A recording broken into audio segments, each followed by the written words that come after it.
अस्सलाम वालेकुम रहमतुल्लाहि व बरकातहू। मैं आपका भाई मोहम्मद सिराज खान, आज़ाद भारत पार्टी प्रेसिडेंट, फिर एक बार आपके दरमियान में हमारी कौम, हमारे मुसलमानों की फ़िक्र लेके।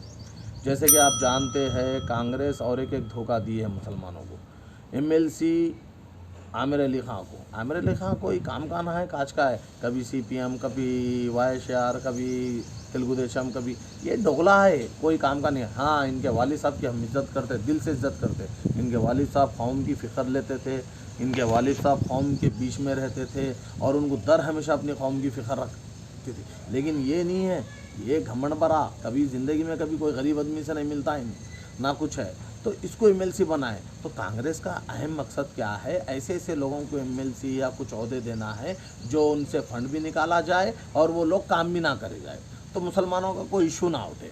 तो आप जैसे जानते हैं कि कर्नाटक को देख के हम मुसलमान तेलंगाना में वोट दे के कांग्रेस को लाए। कर्नाटक में आज भी वही है, कोई वहाँ बजरंग दल को बैन नहीं किया गया, ना कोई वो है, ना कोई 500 रुपये भी में अभी सिलेंडर है।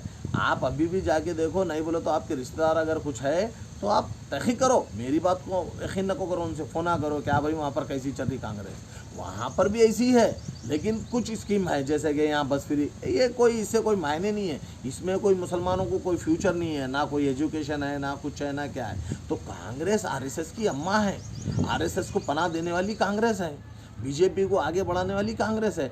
तो ये कांग्रेस का अहम मकसद क्या है? मुसलमानों को मीठा लड्डू देते रहो और बीजेपी से काम लेते रहो। कुछ से काम जैसे कि एनआरसी हो गया, मस्जिदों को शहीद करना हो गया, उनके पूरे हिंदुओं एजेंडा जो है उनका पूरा करेंगे। लेकिन मैं ये चाह रहा हूँ कि मेरे मुसलमान भाइयों एकजुट हो जाओ, एक सत्ते पे आ जाओ, ताकि हम तीसरा मुआद बनाएंगे। इंशाल्लाह हम हुकूमत करने की कोशिश करेंगे, आज नहीं करेंगे कल करेंगे, हमारी नस्ल में करेंगे, लेकिन करेंगे बराबर। आप ये कब तक किसी की गुलामी कर लेके फिरेंगे? होश में आओ मुसलमानों, होश में आओ। अगर आज होश में नहीं आएंगे तो कब आएंगे आप? हाँ, कांग्रेस हमारे को दर हमेशा गद्दारी करी सो है, कांग्रेस हमारे को कोसा फायदा करी बताइए आप लोग। हाँ, 70 साल से आती कांग्रेस रोना धोना करना, मुसलमानों को फेवर में करना, फिर वही गद्दारी करना, आज भी वही है। अब पार्लियामेंट में एक भी मुसलमान को नहीं देता, और पार्लियामेंट का जो मकसद है, ये चमचागिरी करने वाले छोटे मोटे मुसलमान आए हैं, ये चमचागिरी इनको खुद को ही नहीं मालूम, घर नहीं संभले आता अल्लाह से, ये लोग निकल के चमचागिरी करते। आपको मालूम होना चाहिए, चमचों से ही पूछो, पार्लियामेंट में एक भी मुसलमान को सीट नहीं मिलती है। हाँ, कांग्रेस का अहम मकसद क्या है बोलो तो बीजेपी को कैसा पार्लियामेंट में लाना है, क्योंकि इन लोगों को हुकूमत करना नहीं है, सिर्फ मुसलमानों को बेवकूफ़ बनाना है। हुकूमत तो मोदी को करना है, 24 में आप उठा के देखो, मोदी से हुकूमत करना है। जिस तरीके से आज की डेट याद रख लो आप, 26 जनवरी 2024, आप इसको याद रखो, मेरी बात को याद रखो। कांग्रेस को हुकूमत करना नहीं है, कांग्रेस को सिर्फ मुसलमानों को, सिखों को, दलितों को बेवकूफ़ बनाना है, लेकिन हुकूमत बीजेपी कुछ कर रहा है।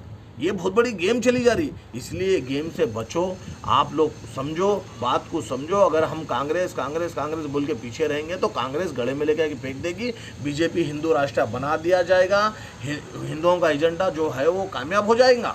जिस तरीके से आरएसएस का 100 साल जो 25 में पूरा होने वाला है, उसके बाद देखिए एनआरसी, सीए, ये जितने भी कानून हैं इसके ऊपर। अब जैसा कि आप लोग जानते हैं, मुसलमानों पे जुल्म किया गया यहाँ पर मीरा रोड बॉम्बे में, उनके दुकानों का नारे भी लगाए, उनके दुकानों को तोड़ा गया। अगर वो लोग डिफेंस में अगर खाली इतना ही बोले अरे भाई ये क्यों कर रहे वो कर रहे बोले, तो उनके घरों को तोड़ा गया। तो आप लोग क्यों नहीं समझ रहे? आप समझो, पार्लियामेंट के इलेक्शन को समझो। हमारे को तीसरा मुआज बनाने की सख्त ज़रूरत है, मुसलमान को एकजुट होने की सख्त ज़रूरत है। कांग्रेस के भरोसे पे मत रहिए, कांग्रेस धोखा देगी। अगर आज कांग्रेस को अगर हम छोड़ के तीसरे मुआज की हिफाजत करेंगे या अगर हम कोशिश करेंगे तो इंशाल्लाह आने वाला 29 हो सकता हमारा हो, या नहीं तो हम अपोजिशन में तो ठहर सकते मुसलमान। क्यों नहीं? कांग्रेस देती नहीं देती, सिकंदराबाद से मुसलमान जीत सकता 100% पार्लियामेंट, जहीराबाद से जीत सकता, महबूब नगर से जीत सकता, हाँ 4 या 5 मुसलमान जीत सकते, लेकिन कांग्रेस नहीं देती ना पार्लियामेंट में, क्योंकि कांग्रेस का काम है कि मुसलमान को सत्ता के करीब नहीं आने देना। अब बीजेपी बदनाम है, क्योंकि ऑलरेडी बीजेपी चैलेंज करे हुई है कि हम मुसलमानों को नहीं लगा लेते। तो कांग्रेस को भी उन लोगों वही बोल रहे हैं कि भाई तुम लोग इनको खाली मीठा लड्डू देते रहो, इन लोगों को बेवकूफ़ बनाते रहो, अपन सत्ता चलाते रहेंगे, काम भी हो जाएगा, कानूना भी लागू हो जाएंगे, महंगाई भी बढ़ते रहेंगी, हाँ मुसलमानों के खिलाफ कानूना बनते रहेंगे। तो आप समझो, आज की डेट याद रख लो आप अच्छी तरह, 26 जनवरी जुम्मे का दिन 2024, ये लिख लो, आने वाला फ्यूचर मुसलमानों के लिए बहुत नुकसानदेह रहेगा। अगर आज मुसलमान नहीं जागेंगे तो कब जागेंगे? अब जागो। मेरी वीडियो को ज़्यादा से ज़्यादा शेयर करो, समझो, कांग्रेस की चमचागिरी करना छोड़ दो और कांग्रेस को सत्ता से हटा दो। और उसको हटाए तो हम बीजेपी को फाइट भी कर सकते, निकाल भी सकते। कांग्रेस के भरोसे पे रह के हम बहुत नुकसान